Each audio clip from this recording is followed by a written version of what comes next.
Alloh taolo ota-onaga chiroyli muomala qil, xizmatini qil, duosini ol dedi. Bu Allohning buyrug'i, shariatning buyrug'i. Shu farzand o'zini bola chaqasini boqishligi uchun, tirishligi uchun boshqa mamlakatga ketadi. Yillar yuradi. Shu bolam chaqam deb. Ha, bola chaqani boqish ham kerak. Ammo ota-onaga bir yilda bir marta telefon ham qilib qo'ymaydi. Shunaqalar bor, birodarlar.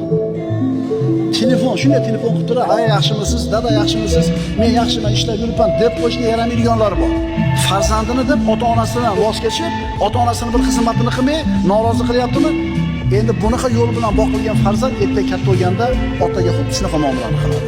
Shuning uchun otalar, agar ayrim farzandlarimiz bizga nisbatan qilayotgan muomalasidan ko'nglimiz chiqmayotgan bo'lsa, biz norozi bo'layotgan bo'lsak, hadeb u bilan urushavermasdan o'zimizga ham qarab qo'yaylik. O'zimiz ota-onamizga qanaqa muomala qiluvdik?